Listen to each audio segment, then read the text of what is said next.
Good morning, students. Today we will learn about the conditional probability. What is conditional probability? Conditional probability. देखो, conditional अभी तक हमने probability हमें पता है कि एक इवेंट की प्रोबेबिलिटी क्या है, उसकी मतलब total number of favourable events divide by the total number of events. यानी कि अगर हम पूरे स्पेस की बात करें तो उसके एन उस स्पेस में से आने की प्रोबेबिलिटी क्या है कि कितने फेवर में है उसके, ठीक है, divided by the total probability. But if the situation is like this that something has been already occurred, एक चीज हो चुकी है और उसके बाद दूसरे चीज के होने की प्रोबेबिलिटी क्या होगी, यानी हमने कंडीशन लगाई है that if the event B has already occurred then what is the probability of event A. So condition लगा दी कि मान लो मैं ये कह रही हूं एक बॉल पहले से रेंडमली एक बैग में से ड्रॉन की गई, ठीक है, that is a black ball. उसके बाद मैं कुछ और प्रोबेबिलिटी निकालने की बात करती हूं, but I have to kept in mind that black ball has been out of the bag already, ठीक है, that event has been occurred. So if so in the conditional probability something has been happened and the next what will happen on the basis of while considering that probability, that is the conditional probability. So we'll write this as conditional probability. Probability of this is this. इसको कैसे पढ़ते हैं कि we are finding the probability of A when the event B has been already occurred. Find out the what is the probability of A when the event B has been occurred. ठीक है, so this is known as the conditional probability. Now आपको मैंने बताया था कि अगर मुझे निकालना है एक कार्ड, मतलब what is the probability of a king out of a pack of cards, तो कैसे निकालते हैं हम? वो इवेंट ए है मान लो, तो मैं कहती हूँ probability of this event A, क्योंकि 4 किंग्स है, number of favourable events divide by the total number of event, this is 1/13। ठीक है, ये है प्रोबेबिलिटी इस इवेंट के होने की।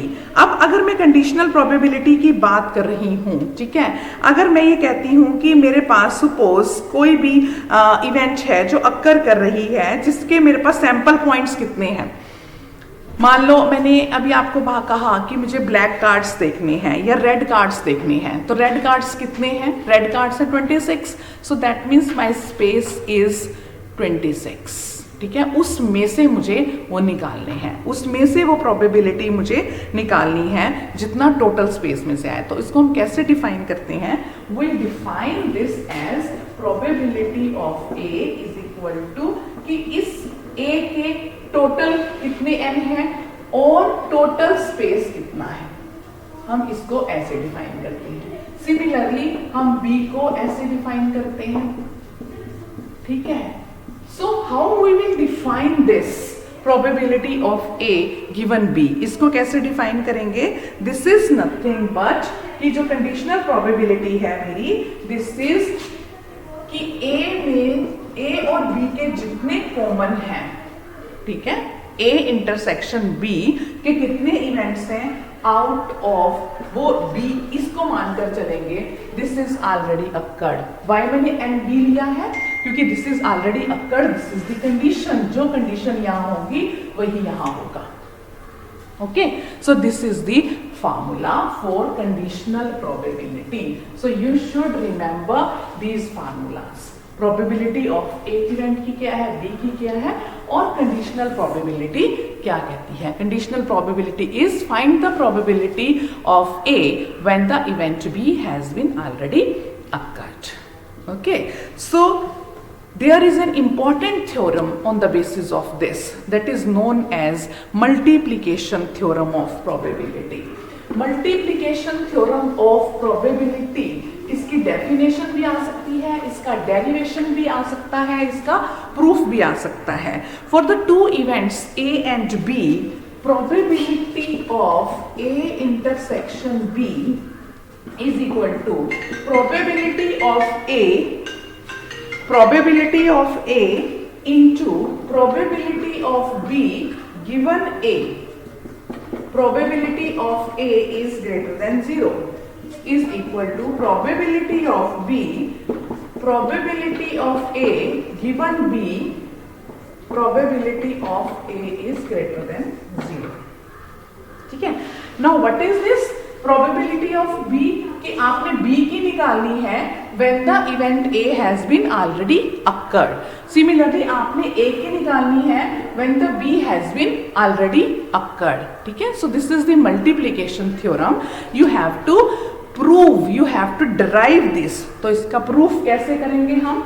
इसके प्रूफ के लिए आप देखो, पहले आपको इसकी स्टेटमेंट भी पता होनी चाहिए, फिर इसका पूरा प्रूफ भी आना चाहिए कि व्हाट इज मल्टीप्लिकेशन थ्योरम, इसका प्रूफ कैसे करना है. देखो आपको पता है प्रोबेबिलिटी ऑफ, यहां से स्टार्ट करोगे, प्रोबेबिलिटी ए ये है, प्रोबेबिलिटी बी ये है, and probability of A intersection B क्या है? Probability of A intersection B क्या है? कितने बजे? बस मैं आने 2 मिनट. ठीक. Probability of A intersection B क्या है हमारे पास कि n into probability of A intersection B divide by n space s. Right. So आपके पास अब आप देखो कि प्रोबेबिलिटी आपके पास क्या गिवन है? Probability of A given B है आपके पास, मैंने अभी निकाली थी probability of A given B. Similarly आप probability of A intersection B भी आपके पास आप निकाल सकते हो उसको, probability of A intersection B. Similarly probability of A intersection, देखो probability of A intersection B is equal to, इसको आप ऐसे लिख सकते हो, रीराइट कर सकते हैं हम इसको.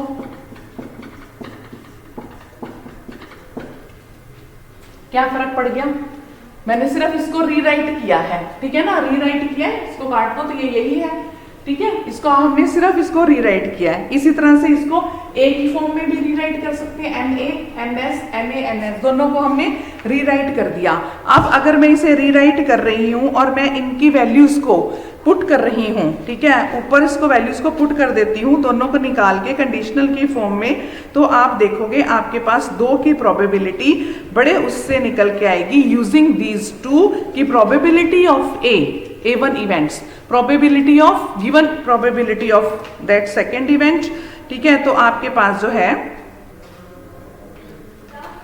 मैं अभी आपको बता रही हूं, दोनों आपने दिया है तो दोनों की प्रोबेबिलिटी इक्वल है, तो इसका प्रूफ भी बड़े आराम से इक्वल बन जाता है. ठीक है, इस मल्टीप्लिकेशन थ्योरम का प्रूफ आपने इस डेफिनेशन के बेस पे करना है as an home exercise. Okay, so multiplication theorem of probability, that is theorem 3.9 on page 3.43. Complete this theorem, the proof of this theorem with remarks. ठीक है, इसके रिमार्क का प्रूफ भी आपने करना है. In the next lecture we will do the independent events. देखो मैं आपको फिर कह रही हूँ, ये छोटी छोटी थ्योरम्स हैं. This is there is a possibility of coming और नॉट, बट 2 इंपॉर्टेंट थ्योरम है, addition theorem of probability, multiplication theorem of probability. Addition theorem of probability का प्रूफ भी करना है, मल्टीप्लिकेशन थ्योरम ऑफ प्रोबेबिलिटी का प्रूफ भी करना है, और इनकी एक्सटेंशन भी करनी है अप टू n टाइम्स. कि अगर हम क्या करते हैं, हम 2 इवेंट मान लेते हैं, ठीक है, अगर वो 2 के लिए ट्रू है, फिर हम कहते हैं वो r के लिए भी ट्रू है, तो कितने नंबर ऑफ के लिए भी ट्रू है. अगर वो n के लिए 2 के लिए ट्रू है, r के लिए ट्रू है, तो वो n के लिए भी ट्रू है. ठीक है, तो हमने ये सारी जो है 2 के लिए, r के लिए, n के लिए प्रूव करके उसकी extension means up to n के लिए भी प्रूव करनी है. So there are 2 important theorems, addition theorem of probability and multiplication theorem of probability. तो दोनों थ्योरम्स आपने अच्छे से करनी है. ओके, कल हम करेंगे इंडिपेंडेंट इवेंट्स. इस थ्योरम को अभी आपने देखो थोड़ा थोड़ा काम करा रही हूँ, थोड़ा थोड़ा काम साथ साथ करो. ठीक है, आज हमने क्या किया है, conditional probability. What is conditional probability and what is multiplication theorem of probability, that is based on the conditional probability. ठीक है, तो उसका प्रूफ कंप्लीट करना है आपने.